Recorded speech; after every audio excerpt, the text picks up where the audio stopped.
Распахивая поле, тракторист вдруг заметил стаю волков. Они не нападали, они ждали. Окружили странный ящик и выли, словно звали его ближе. Он мог просто уехать, но решился подойти. И когда открыл крышку, внутри оказалось то, от чего у него подкосились ноги. А вскоре об этом заговорила вся деревня.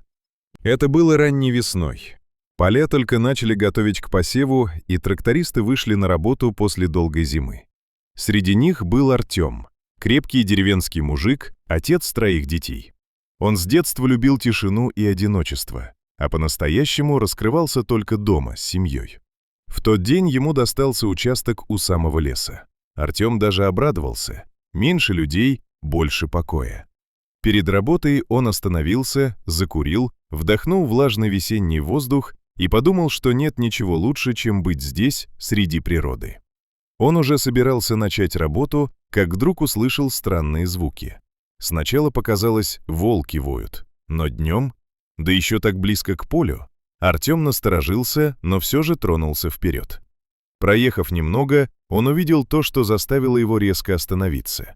На поляне у леса стояла стая волков. Они вели себя странно. Одни выли, поднимая морды к небу, другие кружили вокруг какого-то предмета, темного, похожего на ящик. Некоторые даже царапали его лапами и пытались разгрызть. Но самое удивительное, они явно пытались привлечь внимание человека.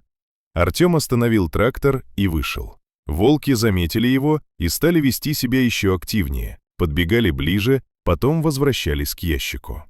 Это было не похоже на угрозу, скорее на просьбу.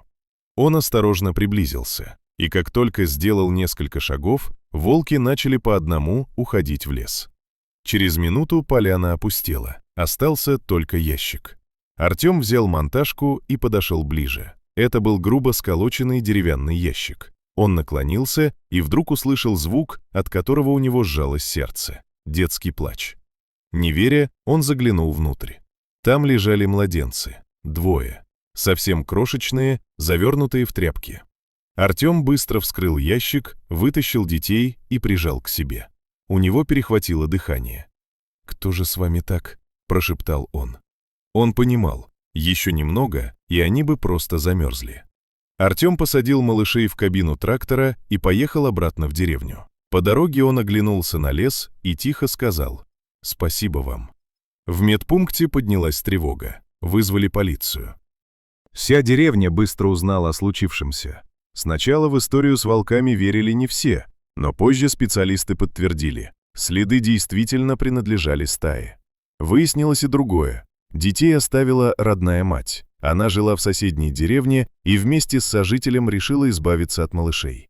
Их положили в ящик для безопасности, чтобы, как они думали, звери не добрались до них. Но именно звери их и спасли. После этого случая Артем сильно изменился. Он стал еще больше времени проводить с детьми, организовал кружок для деревенской ребятни, учил их мастерить, помогал, возился с ними. А спустя время произошло еще одно важное событие. Он с женой принял решение. Они усыновили тех самых близнецов. «Где 3, там и 5», — сказал он тогда. С того момента дети стали частью их семьи. И если бы не та стая волков, которые изо всех сил пытались привлечь внимание человека, этой истории могло бы не быть. Так что иногда стоит задуматься, кто в этом мире действительно остается человеком, а кто нет.